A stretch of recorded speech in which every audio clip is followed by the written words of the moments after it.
So hello students, यहाँ पर हम लोग देखेंगे क्लास 10th एनसीईआरटी का मैथ और एनसीईआरटी के मैथ में हम लोग देखने वाले हैं एक्सरसाइज 5.2। अभी देखो, इससे पहले हमने क्या किया है, इससे पहले हमने किया है 5.1 और वहां पर हमने अच्छी तरह से बात किया है कि अर्थ एपी क्या होता है, यानी अर्थमेटिकल प्रोग्रेशन, समांतर श्रेणी क्या होता है, प्रथम पद क्या होता है, सार्वांतर क्या होता है। अगर हमारे पास सार्वांतर दिया है, प्रथम पद दिया है, तो एपी किस प्रकार से लिख सकते हैं, साथ ही साथ एपी को हम लोग पहचान कैसे सकते हैं, इन सारी बातों के बारे में हमने वहां पर बात किया है। तो इस चैप्टर में क्या करना है, तो जो बातें हमने पहले की है उसको आओ एक उदाहरण की सहायता से हम फटाफट जो है उसको क्लियर कर ले। सबसे पहले क्या करना है, एग्जाम्पल लेंगे। सिंपल सी बात है, 3, 5, 7, 9, 11। देखो यहां से बस, यह एक एपी है। बोलोगे एपी क्यों एपी है? देखो एपी बेसिकली होता क्या है, ये तुमने पढ़ा होगा। एपी होता क्या है? एपी कुछ संख्याओं का समूह है। क्या है? एपी कुछ संख्याओं का समूह है जिसके दो पदों के बीच में अंतर हमेशा समान होता है, उसको हम लोग एपी बोलते हैं। अब देखो, ये कुछ संख्याओं का समूह है, इसके दो पदों के बीच में हमेशा अंतर देखो, 3 से 5 जाने पर 2 का अंतर है, 5 से 7 जाने पर भी 2 का अंतर है, 7 से 9 जाने पर भी 2 का अंतर है, 9 से 11 जाने पर भी 2 का अंतर है। तो हो गया एपी। ठीक है, अगर इस प्रकार से अगर दो पदों के बीच में अंतर हमेशा समान नहीं आता है तो वह एपी नहीं होगा।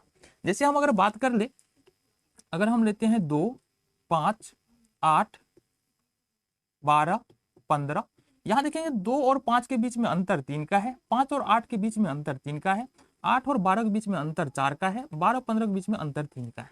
तो यहाँ पर सब के बीच में अंतर 3 है, लेकिन 8 12 के बीच में अंतर 4 है। इसका मतलब यह एपी में नहीं होगा। एपी में तभी होगा जब अंतर हमेशा दो पदों के बीच में क्या हो, समान हो। इतनी बातें क्लियर हो गई। अब अगर एपी हमको समझ में आ गया, ठीक है जी, तो जहां से एपी हमने लिखना शुरू किया था उसको बोलते हैं प्रथम पद। क्या बोलेंगे? प्रथम पद। तो इट मींस इसको इंडिकेट करते हैं ए से। इट मींस कि यहां पर इस वाले उदाहरण में हमारे पास ए का मान आ गया 3। दूसरी बात क्या देखना है? दूसरी बात देखना है हमको यहां से कि सार्वांतर क्या होता है।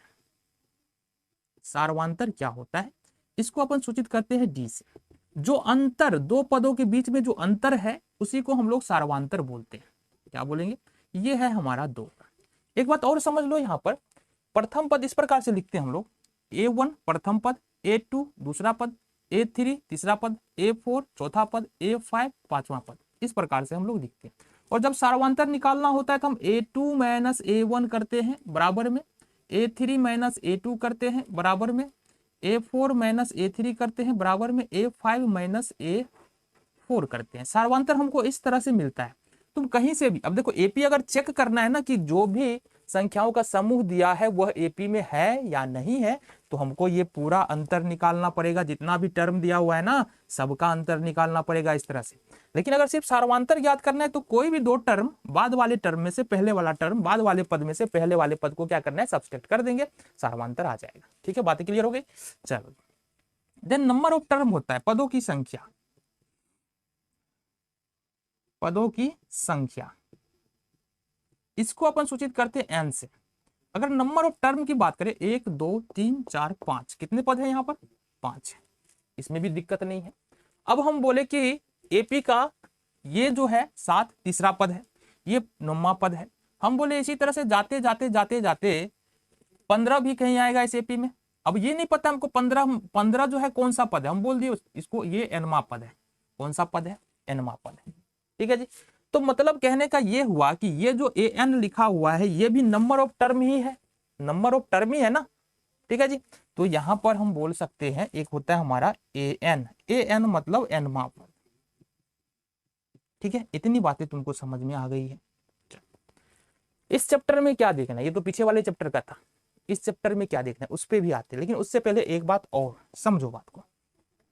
यदि हमारे पास यदि एपी का प्रथम पद, एपी का प्रथम पद ए तथा सार्वांतर डी हो, सार्वांतर डी हो, तो एपी को कैसे लिख सकते हैं हम लोग? एपी लिखेंगे तो प्रथम पद ए है, दूसरा पद हो जाएगा ए प्लस डी, तीसरा पद हो जाएगा ए प्लस 2d, चौथा पद होगा ए प्लस 3d, पांचवा पद होगा ए प्लस 4d।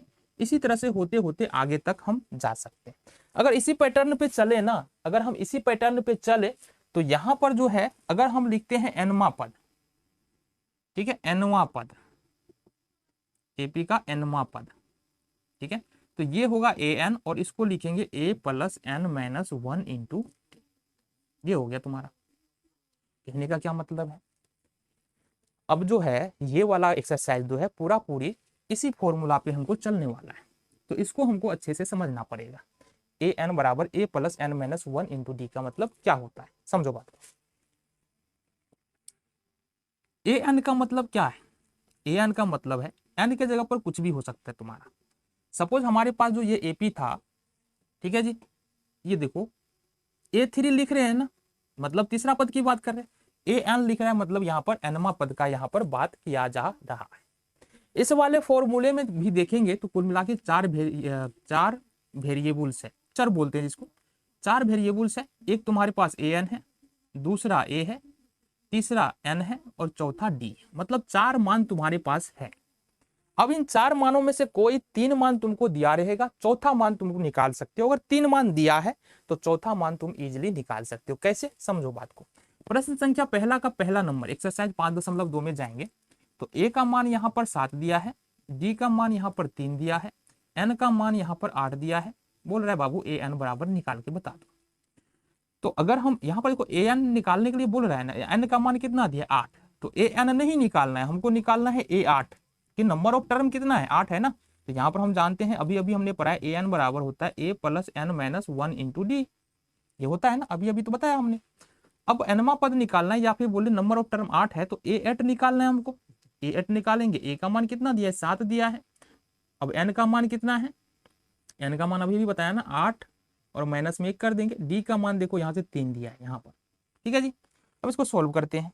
ए 8 बराबर हो जाएगा 7 प्लस में 8 में से घटा देंगे 7 गुने 3, कितना होगा 7 या 21 और 7 28, 28। यानी कि यहाँ से देख रहे हैं ए एन का मान कितना निकल गया तुम्हारा, ए एन का मान निकल गया यहाँ से 28। तो इस तरह से तुम प्रश्नों को सॉल्व कर सकते हो। आओ जी एक और प्रश्न देख लीजिए यहाँ पर। दूसरे प्रश्न में देखेंगे, दूसरे प्रश्न में देखेंगे यहाँ पर तुमको ए का मान दिया है कितना, ए का मान दिया है -18, देन डी का मान दिया है तुम्हारे पास कुछ नहीं, देन एन का मान दिया है 10 और ए एन का मान दिया है 0। तो तुमको निकालना क्या है यहाँ पर, निकालना है तुमको डी का वैल्यू। किसका वैल्यू, डी का वैल्यू। तो अपन अभी तुरंत पढ़े हैं ना, ए एन बराबर क्या, A plus N minus 1 into D होता है। जो जो वैल्यू तुमको है सारे पुट करो, सारे रख दो। तो यहाँ से ए एन, एन का मान नंबर ऑफ टर्म कितना है 10 है, मतलब हमको निकालना है बाबू ए 10। कितना निकालना है, ए 10 निकालना है। ए 10 बराबर अगर हम निकालने के लिए जाएंगे तो ए का मान -18 दे रखा है, प्लस डी का मान नहीं पता, एन का मान 10 दे रखा है तो 10 माइनस 1 कर देंगे और डी का मान डी ही रहने देंगे।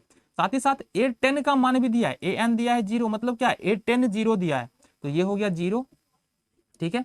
अब ये होगा -18 प्लस 10 में से घटाएंगे 9 और डी। गौर से देखना यहाँ पर, अगर 18 को इधर खींच करके ले आए माइनस में, इधर आके क्या हो जाएगा प्लस में। इट मीन्स यहाँ पर 9d बराबर हो जाएगा प्लस में 18। अब अगर अपन लिखते हैं d बराबर, तो d बराबर क्या होगा 18 बट्टे में 9, 9 दूनी 18। तो इस तरह से हमारे पास तो d का जो मान निकल के आ रहा है ना, d का मान कितना निकल के आ रहा है, d का मान निकल के आया यहाँ से तुम्हारे पास 2। बातें समझ में आ गई, आई कि नहीं। तो तीसरे नंबर का प्रश्न हमको देखना है यहाँ पर। तीसरे नंबर के प्रश्न में चलेंगे। थर्ड नंबर का प्रश्न है, ए का मान हमको नहीं पता है, यहाँ से ए का मान गायब है। देखो जरा, डी का मान -3 है, डी का मान -3, उसके बाद एन का मान 18 है यानी कि 18 है। उसके बाद तुम्हारा ए एन का मान -5 है, ए एन का मान कितना है -5 है। अपने को निकालना क्या है, यहाँ पर जो गायब है वो निकालना है। क्या गायब है, ए गायब है, तो ए का मान निकालना है। कैसे निकाल सकते हैं बताओ जरा। देखो अभी अभी हमने पढ़ा है ए एन बराबर होता है A plus N minus 1 into का, ये पढ़ा है हमने। अब हमको एन बराबर 18 दिया है, मतलब हमको निकालना क्या है बाबू, ए 18 निकालना है। क्या निकालना है, ए 18 निकालना है, ठीक है जी। ए का मान यहाँ पर कितना दिया है नहीं पता है तो छोड़ दो ए को। एन का मान यहाँ पर 18 दिया है तो 18 माइनस का 1, और डी का मान तो पता होगा यहाँ पर कितना दिया है -3। साथ ही साथ ए एन बराबर -5 दिया, मतलब ए 18 बराबर हमको कितना दिया है -5 बराबर ए प्लस 18 में से घटा लेंगे 17, 17 को -3 से गुना करेंगे तो ये हो जाएगा हमारे पास -51। अब देखो गौर से, अगर -51 को इधर शिफ्ट करें तो क्या होगा, ए बराबर हो जाएगा -5 प्लस का 51। इट मीन्स कि ए बराबर हो जाएगा हमारे पास 46। सब्ट्रैक्ट करेंगे तो यही आएगा, घटाएंगे तो यही आएगा, a बराबर 46। ये हो गया तुम्हारा तीसरे नंबर का प्रश्न। आगे के प्रश्न को देखो यहाँ से। चौथे नंबर का प्रश्न देखेंगे। चौथे नंबर का प्रश्न क्या है, यहाँ पर a का मान दिया है तुम्हारे पास -18.9, d का मान है 2.5, n का मान पता नहीं है, और an का मान है यहाँ से 3.6। ये तुमको पता है यहाँ से, ठीक है, ये तुमको यहाँ पर पता है। कैसे करेंगे जी, निकालना क्या है, n निकालना है, फॉर्मूला वही रहने वाला है बाबू, an बराबर a plus n minus 1 into T. ठीक है जी, देखो an बराबर कितना दिया है 3.6, तो यहाँ पर अपन को 3.6 रखना है।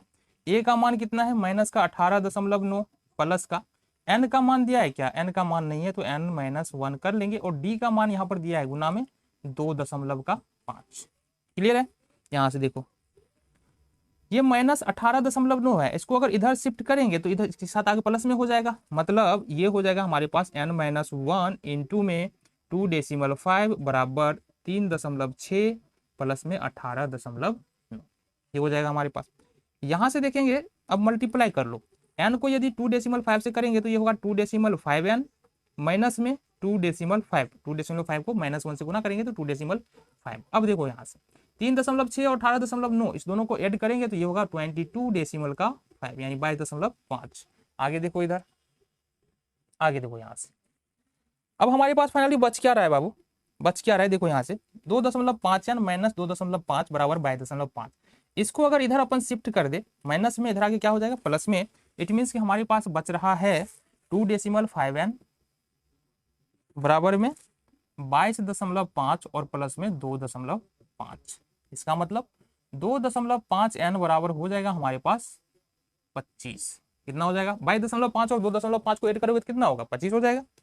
चलो अब अगर हम यहाँ से n बराबर लिखते हैं, क्या होगा 25 बट्टे में 2.5, दशमलव यहाँ से उड़ाते हैं तो ऊपर में आ जाएगा 10, 25 एकम 25, तो नंबर ऑफ टर्म जो निकल के आ रहा है यहाँ पर कितना निकल के आ रहा है 10 निकल के आ रहा है। ये था तुम्हारा चौथे नंबर का प्रश्न।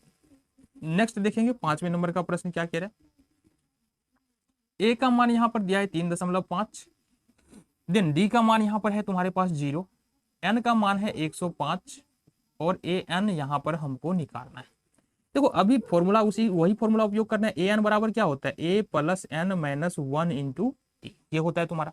an हमको चाहिए ना, an चाहिए तो an हमको निकालना है, तो an बराबर लिखो, a का मान यहाँ पर दे रखा है 3.5, प्लस है तो प्लस ले लेंगे, n का मान कितना दे रखा है 105 और -1, और d का मान तुमको पता है कितना है 0 दे रखा है। यहीं पर लोचा है, अगर देखो d का मान अगर 0 दिया है तो जो पहला पद है वही बाकी सारा पद हो जाएगा, मतलब सारे पद इक्वल होंगे और सारे पद जो है वो पहले पद के बराबर हो जाएंगे, क्योंकि यहाँ पर d बराबर कितना होगा 0। यहाँ पर देखो भी यही होगा, an बराबर हो जाएगा 3.5, 105 में से घटाएंगे 104 और 0 से गुना कर देंगे तो ये हो जाएगा 0, मतलब an बराबर कितना निकल रहा है 3.5, और ये तुम्हारा सॉल्यूशन हो गया यहाँ से। ठीक है जी।